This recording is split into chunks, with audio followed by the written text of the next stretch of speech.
दोस्तों, आखिर व्यक्ति को जीवन में औलाद से इन दो चीजों की उम्मीद कभी नहीं रखनी चाहिए। बुढ़ापे में दुखी नहीं रहोगे। दोस्तों, आखिर वो कौन सी दो चीजें हैं जिनकी औलाद से उम्मीद नहीं रखती चाहिए? आखिर बुढ़ापे में औलाद अपने माँ बाप को धोखा क्यों दे जाते हैं? नमस्कार दोस्तों, स्वागत है आपका अपने YouTube चैनल। दोस्तों, अगर आप भगवान श्री राम को सच्चे दिल से मानते हो तो कमेंट में सच्ची श्रद्धा से जय श्री राम जरूर लिखे। मैं भगवान श्री राम से प्रार्थना करता हूं कि है प्रभु श्री राम जो भी भक्ति इस वीडियो को पूरा देखेगा और कमेंट में जय श्री राम लिखेगा, उनके घर परिवार को सुख शांति और संपत्ति से भर देना। दोस्तों, एक बार नारद जी नारायण नारायण कहते हुए भगवान श्री कृष्ण के पास द्वारिका आते हैं और भगवान श्री कृष्णा को प्रणाम करता है। भगवान श्री नारद जी को अचानक आया देखकर पूछते हैं कि देवर्षि नारद, आज आपका अचानक आगमन कैसे हुआ? तब नारद जी श्री कृष्ण से कहते हैं, हे प्रभु, में मन में एक विचित्र सवाल चल रहा है जिसका उत्तर मुझे नहीं मिल रहा है। उसी का उत्तर आपसे जान ले। मैं आपके पास द्वारिका आया हूं। श्री कृष्ण कहते हैं, तुम्हारे मां में कौन सा सवाल चल रहा है? प्रभु, जब मैं धरती पर विचरण कर रहा था तब देखा कि बुढ़ापे में औलाद अपने मां आप का सेवा करने के बजाय उसे घर से निकालकर जबरदस्ती वृद्धाश्रम में डाल रहे हैं। हे प्रभु, ये सब किस कारण से होता है, कृपया मुझे बताएं। श्री कृष्ण कहते हैं कि देवर्षि, मैं इसका उत्तर आपको एक कथा के माध्यम से समझता हूँ। इसे ध्यान पूर्वक पूरा सुनना, और जो भी व्यक्ति इस कथा को पूरा सुन लेता है उसको उनका औलाद कभी धोखा नहीं देगा। श्री कृष्ण कहते हैं, ही देवर्षि नारद जी, प्राचीन समय की बात है, किसी जंगल में एक मोर मोरनी का जोड़ा अपना घोंसला बनाकर रहते थे। वह दोनों पति पत्नी एक दूसरे से बहुत प्रेम करते थे। एक दिन की बात है, मोर की पत्नी गर्भवती हो जाती है। इस बात को जानकर कि अब वह दोनों माता पिता बने वाले हैं, मोर और मोरनी बड़े प्रसन्न थे, बड़े खुश थे। मोर अपनी पत्नी का बड़ा ख्याल रखना था, हर दिन उसे दाना पानी लाकर घोंसला में दिया करता था। अब धीरे धीरे समय गुजरा गया और मोर की पत्नी का प्रसव का समय निकट ए जाता है। अब मोर की पत्नी बड़ी प्रसन्न, वह अपने पति मोर से कहती है कि पड़ी हमारी संतान आने वाली, बहुत ही जल्द मैं अपने बच्चों को जन्म देंगी। बुढ़ापे में वह हमारी खूब सेवा करेंगे, हमारा सहारा बनेंगे। अब हमें किसी बात की चिंता नहीं है, हमारी खूब सेवा करेगी। दोस्तों, मोर कहता है, हमें ऐसा नहीं सोचना चाहिए कि हमारी संतान हमारी सेवा करेगी या हमारा बुढ़ापे का सहारा बनेगा। कि कहती कि पीजी, आप ऐसा क्यों कह रहे हैं? हर संतान अपने माता पिता की सेवा करती है, फिर हमारी संतान हमारी सेवा क्यों नहीं करेगी? तब मोर कहता है कि पर मैं तुम्हें एक कहानी के मध्य से बताता हूँ कि बुढ़ापे में अपनी औलाद से माता पिता को इन दो चीजों की उम्मीद कभी ही नहीं करनी चाहिए, और जो भी मनुष्य इन दो बटन को याद कर लगा वह अपने बुढ़ापे में कभी दुख नहीं। दोस्तों, अब मोर अपनी कहानी प्रारंभ करता है। मोर कहता है कि हे प्रिय, किसी नगर में एक व्यक्ति रहता था। उस व्यक्ति के घर में ईश्वर का दिया हुआ सब कुछ था, खूब रुपए सम्मान, सब कुछ होने के बाद भी को पति पत्नी दुखी रहते थे। उनके दुख का कारण था कि ईश्वर की कृपा से उसके घर में सब कुछ था, इन कोई संतान नहीं थी साथ। इस बात को लेकर दोनों पति पत्नी अक्सर चिंतित रहते थे। इस तरह दोनों पति पत्नी को एक साथ रहते हुए 15 साल गुजर जाते हैं, लेकिन उनके घर में कोई संतान नहीं होती है। वह व्यक्ति अपनी पत्नी को अच्छे से अच्छे डॉक्टर को दिखता है। महंगे से महंगे अस्पताल में जाकर वह अपनी पत्नी का इलाज करता है। पवित्र तीर्थ स्थान पर जाकर संतान प्रताप की मन्नत मांगता है। मंदिर में जाकर शादी के 20 साल बाद उसकी इच्छा पूरी होती है। ईश्वर की कृपा से उसे व्यक्ति की पत्नी को एक पुत्र प्राप्त होता है। आपको पुत्र हुआ है वह अस्पताल में बच्चे का जन्म होता है। पुत्र जन्म की बात सुनकर वह व्यक्ति खुश हो जाता है। एक आंख से काना है, बस यही कमी है। सफाई के बाद उस अस्पताल की नर्स जब उनके नन्हे से उस माँ को लेकर पता चलता है कि मेरे बेटे की दोनों पति पत्नी पूछने लगते हैं कि हमारी संतान कैसी है, रोने लगती है तो नहीं है और अपने पुत्र को साइन से लगा लेती है। पत्नी की इन बातों को सुनकर नर्स उस व्यक्ति की पत्नी से कहने लगती है कि बहन जी आपको जो पुत्र वह सुंदर है, अच्छा है, पर यह तो मेरे कमी है। नर्स के मुंह से जब बच्चे की मेरे लिए सबसे सुंदर बच्चा मेरा पुत्र है तो वह चिंतित हो जाती है। दोस्तों, माँ के लिए सभी संतान बराबर होती है, चाहे कोई कल हो, कुरूप हो या चाहे कोई गोरा और सुंदर। माँ कभी अपने बच्चों का शरीर नहीं देखती, वह उनकी आत्मा से जुड़ी होती है। माँ उस बालक को देखकर कहती हैं, तो कितना सुंदर है मेरा बच्चा। दोस्तों, उस माँ की इन बातों को सुनकर नर्स की आंखों में भी आंसू आ जाते हैं। वो नर्स सोने लगती है। यदि परमात्मा को संतान का सुख देना ही था तो इस पुत्र को दोनों आंखें दे देता। माँ कहने लगती है कि कोई बात नहीं, जैसा भी है आखिर है तो मेरा ही बेटा, पर आज इसकी अगर दोनों आ तो और भी अच्छा होता है। दोनों आंखों के साथ मेरा पुत्र कितना सुंदर लगता। दोस्तों, माँ की इन बातों को वह नर्स सुनती है तो वह खाने लगती है। बहन जी, यदि आप चाहते हो कि आपके पुत्र की दोनों आंखें हों तो ऐसा भी हो सकता है। जब माँ यह सुनती है कि उसके बच्चे की दोनों आंखें गशकती हैं तो वह खाने लगी। नर्स मैडम, यह कैसे संभव? अब नर्स उन्हें बताते हुए कहती हैं कि ऐसा हो तो सकता है, उसके लिए आप दोनों माता पिता में से किसी एक को अपनी एक आंख देनी होगी। इससे आपके पुत्र की दोनों आंखें ठीक हो जाएंगी।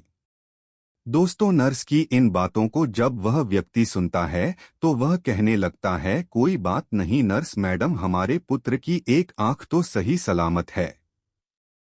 हमारा पुत्र एक आंख से ही दुनिया देख सकता है, दूसरी आंख उसे लगाने की कोई जरूरत नहीं है। हमारा पुत्र जैसा भी है, अच्छा है। मैं अपनी आंखें दान नहीं कर सकता क्योंकि मेरा घर मेरी मेहनत मजदूरी से ही चला है। जब मेरी एक आंख नहीं होगी तो कैसे मैं अपने परिवार को पाल पाऊंगा, कैसे इस बच्चे का खर्च उठा पाऊंगा? यह तो तभी संभव है जब मेरी दोनों आंखें ठीक होगी।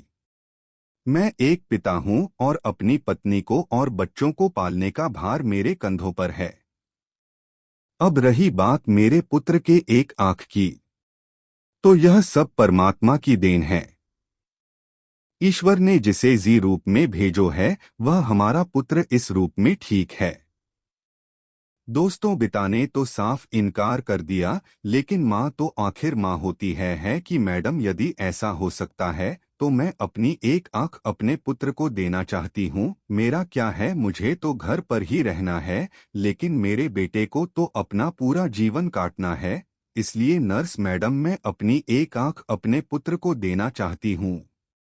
जब वह व्यक्ति अपनी पत्नी से कहता है कि इस तरह तो तुम कानी हो जाओगी, तो वह माँ कहती है कि मुझे मंजूर है कि मैं एक आंख से कानी हो जाऊं, लेकिन मैं अपने पुत्र को दोनों आंखों के साथ देखना चाहती हूँ। मेरी एक आंख ले लो और मेरे बेटे को लगा दो। मेरे बेटे की जब दोनों आंखें तो दोनों आंखों के साथ वह कितना सुंदर लगेगा। मैं अपने पुत्र को एक आंख दान में देना चाहती हूँ। दोस्तों, इस प्रकार माँ के कहने पर डॉक्टर उसे माँ की एक आंख निकालकर उसके पुत्र को लगा देते हैं।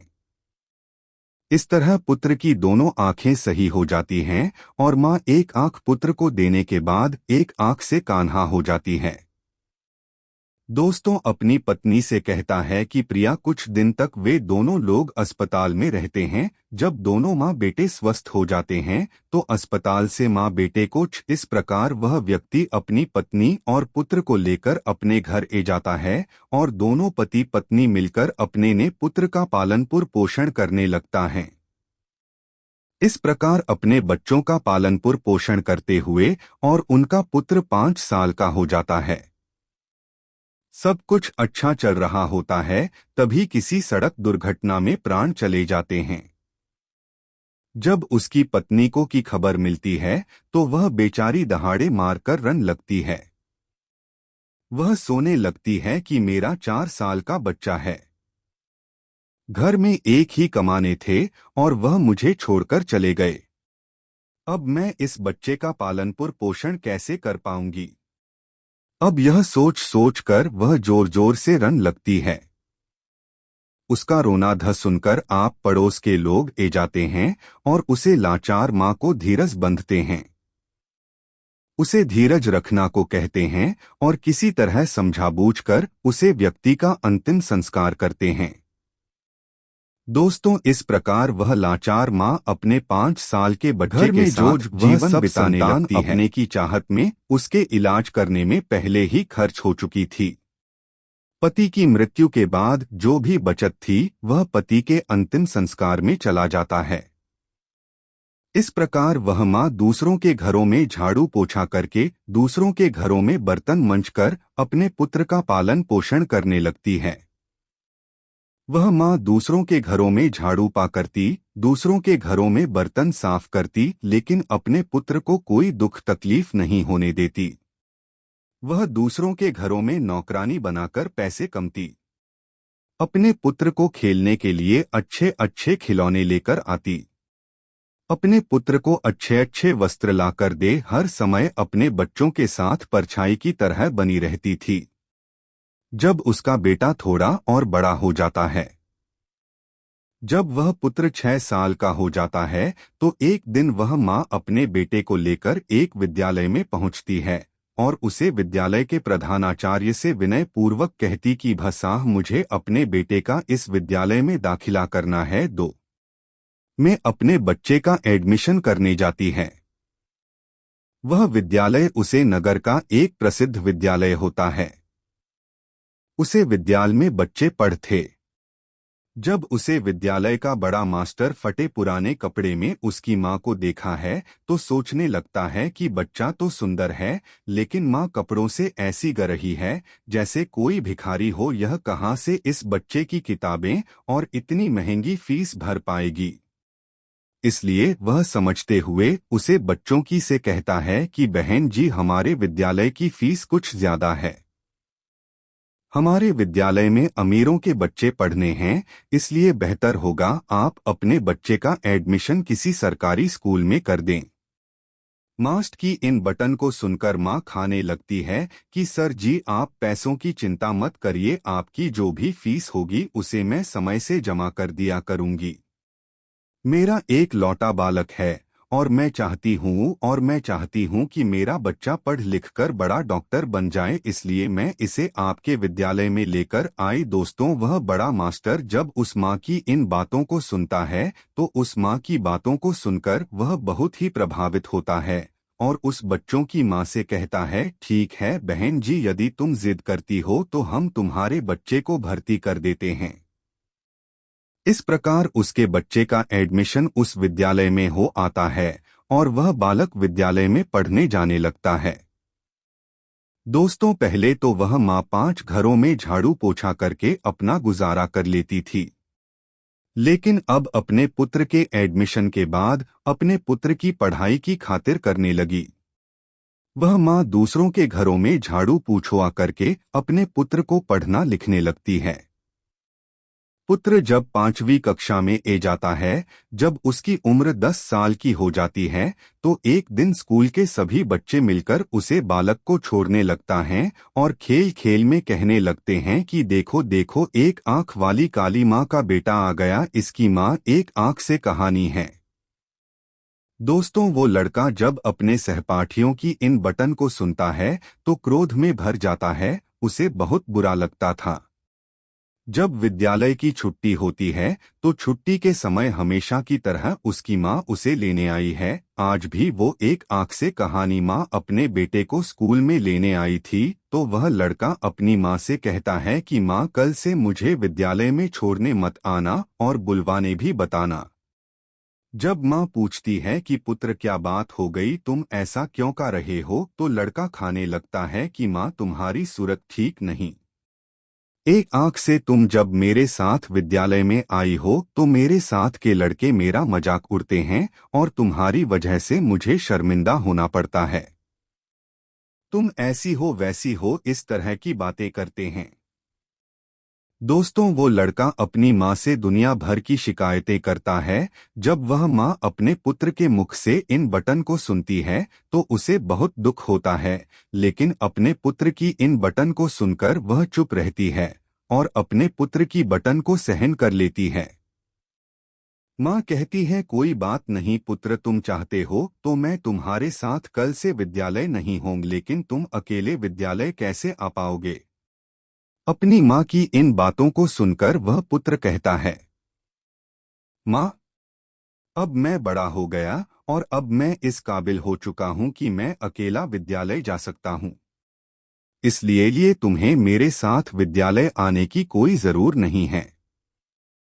अपने पुत्र की इन बटन को सुनकर वह माँ कहती